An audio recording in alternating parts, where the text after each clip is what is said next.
இன்றைக்கி நம்ம என்ன பார்க்க போகிறோம்னு பார்த்தீங்கன்னா, நம்ம டயட்டில் ப்ரோட்டீன் தோசை எப்படி செய்யறதுன்னு பார்க்க போகிறோம். ஸோ அதுக்கு வந்து பார்த்தீங்கன்னா, நான் 2 எக் எடுத்திருக்கேன். அது பவுலில் உடச்சி போட்டிருக்கேன். ஸோ நெக்ஸ்ட் என்னென்ன ஆட் பண்ணணும்னு பார்த்தீங்கன்னா, நெக்ஸ்ட்டு இதில் வந்து 6 spoons of seeds powder. So இதில் என்னென்ன சீட்ஸ் இருக்குன்னு பார்த்தீங்கன்னா, flax seeds, pumpkin seeds, watermelon seeds, white sesame seeds, அப்புறம் சன்ஃப்ளவர் சீட்ஸ். இது 5மே மிக்ஸ் பண்ணி நான் வந்து பவுடர் ஃபார்மில் அரைச்சி வச்சிருக்கேன். ஸோ இது வந்து நான் ஒரு 6 ஸ்பூன்ஸ் வந்து இதில் ஆட் பண்ணிக்கிறேன். அப்புறம் இதில் வந்து நான் இப்போ ஒரு 1 ஸ்பூன் சால்ட் ஆட் பண்ணியிருக்கேன், ஒரு டீஸ்பூன் அளவுக்கு. அதுக்கப்புறம் நான் வந்து ப்ரோட்டீன் பவுடரில், அது வந்து இது all plant protein powder. So no animal எதுவுமே இருக்காது. ஸோ கம்ப்ளீட்டாக பிளான்ட்லேருந்து எடுக்கிற திங்ஸ் தான். ஸோ இந்த ப்ரோட்டீன் பவுடரில் நான் வந்து ஒரு ஸ்கூப்பு, ஸோ நான் ஒரு ஸ்கூப் அளவுக்கு இதில் ப்ரோட்டீன் பவுடர் வந்து ஆட் பண்ணுறேன். ஸோ இந்த ஒரு ஸ்கூப்பில் வந்து பார்த்தீங்கன்னா 10 கிராம் ஆஃப் ப்ரோட்டீன் இருக்குது. ஓகே, அண்ட் இந்த ப்ரோட்டீன் தோசையில் என்னென்ன எனக்கு எவ்வளோ ப்ரோட்டீன் கிடைக்கும் அப்படின்னு பார்த்தீங்கன்னா, 2 எக்ஸ் ஆட் பண்ணியிருக்கேன். So 10 gram of protein and protein பவுடரில் ஒன்று 10 கிராம் அண்ட் இந்த சீட்ஸில் வந்து பார்த்தீங்கன்னா ஒன்று 10 கிராம். ஸோ இந்த ஒரே ஒரு ரெசிபியில் உங்களுக்கு 30 கிராம் ஆஃப் ப்ரோட்டீன் வந்து ஃபுல்ஃபில் ஆயிரும். ஓகே, இன்னொரு முக்கியமான விஷயம் என்னன்னா, நம்ம ஏன் வந்து ப்ரோட்டீன் பவுடர் ஆட் பண்ணுறோம்னு பார்த்தீங்கன்னா, நம்ம வந்து இப்போ இது பண்ண போகிறோம் இல்லையா, தோசை. ஸோ தோசைக்கு வந்து பார்த்தீங்கன்னா கண்டிப்பாக மாவு கன்சிஸ்டன்சியில் ஏதாவது வேணும். ஓகேங்களா, ஸோ நான் வந்து அதையும் வந்து நான் ப்ரோட்டீனில் ஃபுல்ஃபில் பண்ணுறேன். அது வந்து ப்ரோட்டீன் பவுடரில் எடுத்துக்கிறேன். ஓகே, ஸோ ப்ரோட்டீன் பவுடர்லாம் குடிக்கிறீங்களே, உங்களுக்கு எதுவும் சைட் எஃபெக்ட் வராதா அப்படின்னு கேட்டிங்கன்னா, நோ சான்ஸ். ஏன்னா நான் வந்து எந்த அனிமல் இதுவுமே மிக்ஸ் பண்ணது நான் எடுக்கலை. இது வந்து கம்ப்ளீட்டாக பிளான்ட்லேருந்து எடுக்கிறனால இது completely healthy thing. Okay, so மாவு வந்து ஒன்றும் ஆகலை. நான் கொஞ்சம் தண்ணி ஊற்றிக்கிறேன். ஓகே, ஸோ தண்ணி ஊற்றி நல்லா இது பண்ணிகிட்டே இருந்தோம்னா நம்ம மாவு கன்சிஸ்டன்சிக்கு வந்துடும். ஸோ இப்போ பார்த்தீங்கன்னா நான் நல்லா கொஞ்சம் வாட்டரில் ஆட் பண்ணி கொஞ்சம் நல்லா மாவு கன்சிஸ்டன்சிக்கு நான் வந்து இது வந்து தோசை மாவு கன்சிஸ்டன்சி, கொஞ்சம் தண்ணியாக தான் இருக்கும் வாட்டரியாக. ஸோ அது வந்து நல்லா மிக்ஸ் பண்ணிக்கிறேன். ஸோ சீட்ஸு, ப்ரோட்டீன் பவுடர், எக்கு எல்லாமே மிக்ஸ் ஆயிடும்.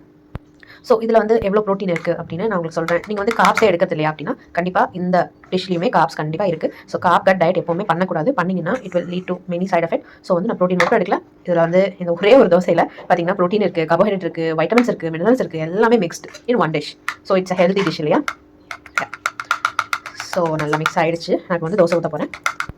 ஸோ தோசைக்கல் வந்து ஹீட் ஆகிட்டு இருக்குது. ஸோ இதில் வந்து ஆயிலே யூஸ் பண்ணாமலாம் நான் இருக்கவே மாட்டேன். ஏன்னா தோசை ஒழுங்காக வராது. ஸோ அதுக்காக நான் ஹெல்த்தியாக ஒரு ஸ்பூன் ஆஃப் கோகோனட் ஆயில் போட்டுட்டு அதை வந்து அப்படியே வந்து ஸ்பூன்லேயே நான் வந்து வேக்ஸ் பண்ணிடுவேன்.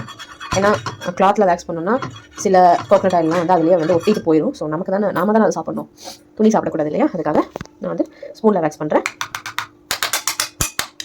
ஸோ நெக்ஸ்ட் வந்து நம்ம என்ன பண்ண போகிறோம்னா, ஒரு குழி மாதிரி இருக்க ஸ்பூன் எடுத்து நம்ம வந்து இது பண்ண போகிறோம். ஸோ ஃபர்ஸ்ட் திங் இப்படியே தோசை இதை ஊற்றிட்டு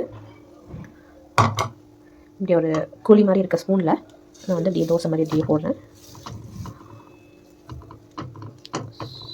கொஞ்சம் டஃப் தான், நார்மலாக தோசை மாதிரி கொஞ்சம் வராது. ஏன்னா இதில் எக் ஆட் பண்ணியிருக்கனால. ஸோ நம்ம dosa, healthy dosa, protein dosa ready. இதை வந்து நான் வந்து எப்போவுமே குக் பண்ணுறது எப்போவுமே லோ ஃப்ளேம் தான், அது ரொம்ப முக்கியம். ஸோ வந்து இன்னைக்கு கொஞ்சம் ஆயில் விட்டால் நல்லாயிருக்கும் அப்படின்னு எனக்கு தோணுது. ஸோ இன்னும் கொஞ்சம் ஆயில். தோசை அழகாக சூப்பராக வந்துட்டுருக்கு. ஸோ இந்த தோசை பார்த்திங்கன்னா ஒரு சைடு வந்து ஓரளவுக்கு வெந்துருச்சு. நம்ம வந்து திருப்பி போட போகிறோம். வா, எப்படி தோசை மாதிரி வந்துச்சுல. எஸ், கொஞ்சம் ஃப்ளேம் இன்க்ரீஸ் பண்ணலாம்.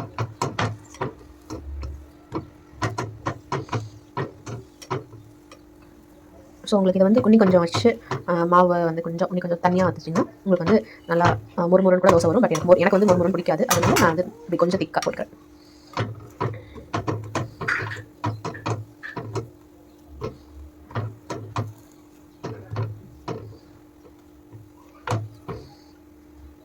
ஸோ நம்ம அடுப்பு ஆஃப் பண்ணிவிட்டோம்.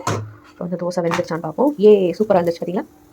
முட்டை தோசை, ப்ரோட்டீன் தோசை, சீட்ஸ் தோசை எல்லாமே ரெடி. ஸோ இது அழகாக மடிச்சு நான் தூக்கிட்டேன்.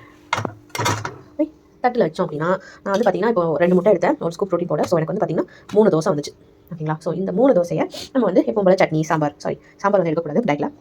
ஓகே, ஸோ சட்னி போட்டு நம்ம எடுத்துக்க போகிறோம். நான் வந்து பார்த்தீங்கன்னா சட்னி பண்ணல, நான் வந்து சிக்கன் குழம்பு பண்ணேன். ஸோ அது வந்து நான் எடுத்துக்க போகிறேன் தோசையோட. ஓகே, நான் ப்ளேட் பண்ணிவிட்டு உங்களுக்கு நான் பிக் அனுப்புகிறேன் கடைசியாக. ஓகே, நான் போய் சாப்பிட போகிறேன். பாய்.